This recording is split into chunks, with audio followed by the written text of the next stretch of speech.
جو لوگ اللہ پر ایمان لائیں، کہیں کہ ہمارا رب اللہ ہے، پھر اس پر جم جائیں، ان پر فرشتوں کا نزول ہوتا ہے۔ نہ کوئی غم کرو نہ خوف، خوشیاں مناؤ جنت کی جس کا تم سے وعدہ کیا گیا تھا۔ اللہ کی ربوبیت پر اطمینان جب انسان کو ہو جاتا، میرا رب اللہ ہے، ربی اللہ، انسان کے لیے نہ کوئی کھٹکا، نہ کوئی خطرہ، نہ کوئی خوف، نہ کوئی حزن۔ جو کچھ ہو رہا ہے کس کے اذن سے ہو رہا ہے؟ اللہ کے اذن سے۔ اللہ کے اذن کے بغیر پتہ تک نہیں ہلتا۔ یہ کوئی اندھا بہرا مادہ نہیں ہے جس سے مجھے کوئی خوف ہو۔ اندھا بھینسا چلا آ رہا ہو، اس سے تو ڈرنے کا ہر انسان کو ڈرنا چاہیے، نہ معلوم کس کو ٹکر مار دے۔ لیکن نہیں، اس کائنات کو چلانے والا ایک سمیع و بصیر خدا ہے، وہ جو میرا دوست ہے، میرا ولی ہے۔ اللہ ولی الذین آمنوا یخرجہم من الظلمات الی النور۔ اللہ اہل ایمان کا ولی ہے، ساتھی ہے، پشت پناہ ہے، مددگار ہے، حمایتی ہے۔ بتائیے جسے یقین ہو جائے کہ اللہ میرا مددگار، اللہ میرا محافظ، اللہ میرا پشت پناہ، اللہ میرا حمایتی، اس کے لیے کوئی خوف ہوگا؟ اس سے کوئی ڈر ہوگا؟ میں مثال دیا کرتا ہوں ایک بہت سادہ پنجاب کے دیہات کی۔ تو بڑا چودھری ہے اور کوئی غریب کسان ہے۔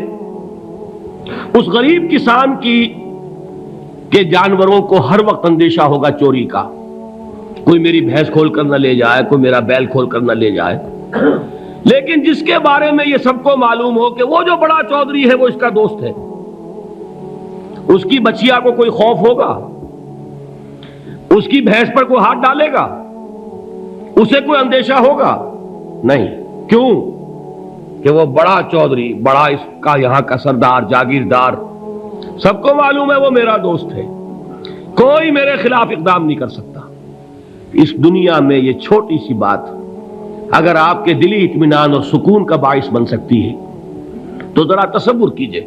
میں لفظ تصور استعمال کروں گا صرف اس لیے کہ اس کا ہم جس کو کہتے ہیں ادراک اور شعور کر نہیں سکتے، اگر کے ساتھ کر سکتے۔ اگر یقین ہو کہ اللہ میرا مددگار اور یقین ہو کہ اللہ ہر آن میرے ساتھ ہے، پھر کوئی خوف، کس کا خوف؟ کوئی شے اللہ سے بالاتر ہے؟ کوئی قوت اس سے زیادہ طاقتور ہے؟ کوئی اس کے ارادے کو بدلنے والا ہے؟ کوئی اس کی مشیت کے آڑے آنے والا ہے؟ یہی بات ہے جو حضور نے فرمائی۔ یہ ایمان کا حاصل ہے لب لباب، کہ دیکھو اچھی طرح اس بات کو ذہن نشین کر لو، اگر تمام انسان مل کر تمہیں کوئی نقصان پہنچانا چاہے نہیں پہنچا سکتے، مگر جو کچھ اللہ نے لکھ دیا ہو، اور تمام انسان مل کر تمہیں کوئی نفع پہنچانا چاہیں نہیں پہنچا سکتے، مگر وہ شے جو اللہ نے طے کر دی ہو۔ آپ پھر میں کہوں گا ذرا طاری کیجئے، اسے فرض کیجئے، اسے سوچئے۔ اگر اس حدیث پر ہمارا دل ٹھکا ہوا ہو تو کسی سے ڈر ہوگا؟ یہ مجھے نقصان نہ پہنچا دے، یہ میری رپورٹ خراب نہ کر دے، یہ میری انکریمنٹ نہ رکوا دے، یہ میرا یہ نہ بگاڑ دے، یہ میرا یہ نقصان نہ پہنچا دے۔ اس کا ڈر، اس کا ڈر، اس کا خوف، اس کی خوشامد، اس کے لیے جا کر طرح طرح سے اپنی عزت نفس کو ذلیل کروانا اس کے سامنے، یہ سب کچھ کیوں کرتا ہے انسان؟ جب سمجھتا ہے کہ اس کے ہاتھ میں میرا کوئی نفع ہے، اس کے ہاتھ میں میرے لیے کوئی ضرر ہے، یہ مجھے کوئی گزن پہنچا سکتا ہے، یہ مجھے کوئی نقصان پہنچا سکتا ہے، یہ میرا کوئی کام بنا سکتا ہے، یہ میری کوئی ضرورت پوری کر سکتا ہے، اسی کا نام شرک ہے۔ جہاں آپ نے یہ سمجھا کہ غیر اللہ کے اندر کوئی طاقت موجود ہے، وہی شرک ہے۔ بتوں سے تجھ کو امیدیں، خدا سے نومیدی، مجھے بتا تو صحیح اور کافری کیا ہے؟ شرک تو یہ ہے۔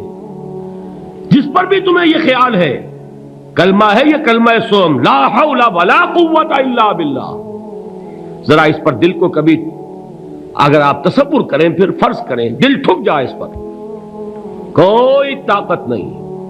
یہی بات تھی جو شیخ عبد القادر جیلانی رحمۃ اللہ علیہ نے اپنی وصیت میں اپنے بچے سے کہی. 11ویں دینے والے ہیں، لیکن حضرت شیخ عبد القادر جیلانی کی وصیت اور تعلیمات کو کتنے لوگ ہیں کہ جانتے ہو؟ یہ جن مقامات تک پہنچے ہیں وہ کس چیز کی بدولت پہنچے؟ انہوں نے جو پیغام دیا وہ کیا تھا؟ اے میرے بچے، جس طریقے سے قرآن مجید میں حضرت لقمان کی نصیحتیں جو ہے نقل کر دی گئی ہیں، میں یہ عرض کروں گا بالفرض اگر قرآن حضرت عبد القادر جیلانی کے بعد نازل ہوا ہوتا تو شیخ عبد القادر کی یہ نصیحتیں بھی قرآن میں درج ہوتی. اتنی اونچی نصیحتیں ہیں. اے میرے بچے، اس حقیقت کو ذہن نشین کر لے، لا فاعل فی الحقیقت ولا مؤثر الا اللہ. اس کائنات میں نہ کوئی فاعل حقیقی ہے نہ مؤثر حقیقی ہے سوائے اللہ کے. کسی شے میں کوئی تاثیر نہیں اگر اللہ نہ چاہے. آگ جلا نہیں سکتی اگر اللہ نہ چاہے. پانی ڈبو نہیں سکتا اگر اللہ نہ چاہے. زہر ہلاک نہیں کر سکتا اگر اللہ نہ چاہے. کوئی چیز فائدہ نہیں پہنچا سکتی اگر اللہ نہ چاہے. تو در در پہ کیوں سر جھکاتے ہو؟ در در پر کیوں جبیں سائی کرتے ہو؟ سب کے سامنے کیوں ہاتھ پھیلاتے ہو؟ ایک اللہ سے مانگو. ایک اللہ کے سامنے زمین پر اپنی جبین رکھو. لا فاعل فی الحقیقت ولا مؤثر الا اللہ. نظر آتا ہے ہمیں کہ پانی پیاس بجھا دیتا ہے. پیاس بجھانے کی صلاحیت پانی میں نہیں ہے، اللہ کے اذن سے. کھانا بھوک مٹا دیتا ہے. بھوک مٹانے کی صلاحیت کھانے میں نہیں ہے، اذن رب میں ہے. دیکھیے یہی یقین تھا. حضرت موسیٰ علیہ السلام کا واقعہ یاد کیجئے. سامنے سمندر آ گیا ہے. قوم دیکھتی ہے پیچھے کہ گرد و غبار کا طوفان ہے. معلوم ہوا کہ فرعون اپنے لشکر سمیت آ گیا ہے. لشکر جب چلتا تھا تیز رفتاری کے ساتھ تو گرد و غبار کا جو طوفان اٹھتا تھا اس کا تصور کیجیے. اور لمحہ بلمحہ وہ قریب آ رہا ہے. پوری قوم نے کیا کہا؟ اے موسیٰ انا لمدرکون. اے موسیٰ ہم کو پکڑے گئے. قرآن مجید نے تو یہاں وہ باتیں نہیں لکھی ہیں، لیکن تورات میں یہ درج ہے کہ بنی اسرائیل جھگڑنے لگے، دست و گریبان ہو گئے موسیٰ کے ساتھ. موسیٰ ہمیں یہاں مروایا لا کر، اس سے تو ہم ہی بہتر تھے. وہاں کھانے کو ملتا تھا، زندگی تو تھی، بیگار ہم کر رہے تھے، موت تو نہیں تھی. اب جو کچھ ہوگا اس کا تصور کرو، جس طریقے سے ہمارے ٹکڑے اڑائے جائیں گے. تو لڑ رہے ہیں حضرت موسیٰ علیہ السلام سے. یہ تورات کی تفصیل ہے. قرآن میں صرف اتنا آیا ہے، پریشان ہو کر انہوں نے کہا انا لمدرکون. موسیٰ ہم تو پکڑے گئے. اس وقت موسیٰ کا جواب کیا ہے؟ کلا ان معی ربی سیہدین. نہیں، میرے ساتھ میرا رب ہے، وہ راستہ دے گا. بتائیے کہاں راستہ نظر آ رہا ہے؟ یہ ہے ایمان بالغیب. راستہ نظر نہ آئے تب اللہ پر یقین ایمان ہے. جیب میں پیسے ہوں اور تب دل کو اطمینان ہے تو ایمان کس پر ہوا؟ پیسے پر، اللہ پر نہیں. جب وسائل و ذرائع نہ ہو اور پھر یقین ہو کہ اللہ مسبب الاسباب ہے، وہ اسباب کا پابند نہیں ہے، وہ اسباب کا محتاج نہیں ہے، اسباب اس کے محتاج ہیں. اگر یہ یقین ہے تو اللہ پر ایمان ہے. یہ نہیں ہے تو تمہارا ایمان اسباب پر ہے، وسائل پر ہے، ذرائع پر ہے، مادیات پر ہے، اللہ پر نہیں. اس وقت کہاں راستہ تھا؟ کوئی راستہ تھا؟ سمندر ہے اور ادھر سے لشکر آ گیا ہے. کلا ان معی ربی سیہدین. اب دیکھیے ایمان کہہ دینا آسان ہے، ہوا معکم اینما کنتم. جہاں کہیں بھی تم ہوتے ہو اللہ تمہارے ساتھ ہوتا ہے. لیکن اس کا یقین قائم ہو جائے تو زمین و آسمان کا فرق واقع ہو جائے. یہی بات ہوئی حضور کے ساتھ. غار ہے، چھپے ہوئے ہیں محمد الرسول اللہ اور آپ کے وہ یار غار ابو بکر صدیق رضی اللہ تعالی عنہ. اقبال نے حضرت ابو بکر کی شان میں چند اشعار کہے صرف، لیکن واقعہ یہ ہے کہ بھاری بھاری نظموں پر اور قصیدوں پر بھاری ہے. طویل ترین نظمیں اور قصیدے ہوں ان پر بھاری ہے. ہمت ابو بکر کی ہمت جو ہے کشت ملت را چو ابر، جیسے بارش سے کھیتی اپجتی ہے، ابو بکر کی ہمت اور عزیمت اس امت کو اسی طرح سینچنے والی ہے۔ ثانیے اسلام و غار و بدر و قبر،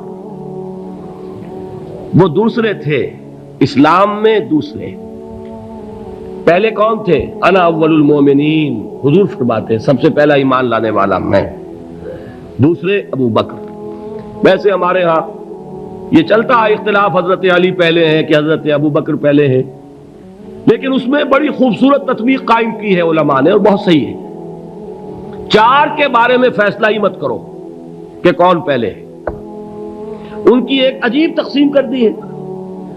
آزاد مردوں میں، بالغ مردوں میں سب سے پہلے ابو بکر، بچوں میں سب سے پہلے علی، خواتین میں سب سے پہلے خدیجہ، اور غلاموں میں سب سے پہلے زید ابن حارثہ۔ بڑی پیاری تقسیم ہے، یہ چاروں ہی پہلے ہیں، ہر ایک کے لیے اولیت ہے۔ اور واقعہ یہ ہے کہ اگر زمانی اعتبار سے تعین ہوگا تو پہلے خدیجۃ الکبریٰ آئیں گی رضی اللہ تعالی عنہ، کسی اور سے بات کرنے کی نوبت بعد میں آ سکتی ہے، پہلے تو اہلیہ محترمہ سے بات ہوئی ہے، آتے ہی پہلی وحی ہوئی ہے، ابھی تبلیغ کا حکم نہیں تھا۔ کس کو بتایا واقعہ؟ ابھی اپنی نبوت کی تبلیغ کا تو حکم ہی نہیں آیا، واقعہ کس کا ہے؟ وہ خدیجہ کا ہے۔ جب کہا ہے کہ خشیت علی نفسی، مجھے اپنی جان کا اندیشہ ہے، تو کیا جواب دیا خدیجہ نے رضی اللہ تعالی عنہا؟ وہ صدیقۃ الکبریٰ ہے، صدیقات جو ہے خواتین ان میں چوٹی پر خدیجۃ الکبریٰ ہے رضی اللہ تعالی عنہا، اور صدیق جو مرد ہیں ان میں صدیق اکبر ہے ابو بکر صدیق رضی اللہ تعالی عنہ، لیکن صدیقات میں چوٹی پر۔ جب حضور نے فرمایا خشیت علی نفسی، کیا فرمایا؟ کیا عرض کیا؟ کیسے تسلی دی؟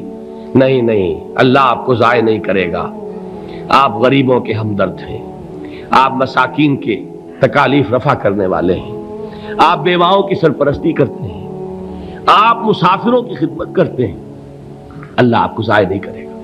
یہ یقین ہے اس خاتون کے اندر۔ خیر وہ ایک علیحدہ بات ہو جائے گی۔ میرے دل پر حضرت خدیجہ رضی اللہ تعالی عنہ کی شخصیت کا بڑا گہرا نقش ہے، جو وہ کوئی اور ہی وقت اور موقع ہوا تو بیان ہوگا۔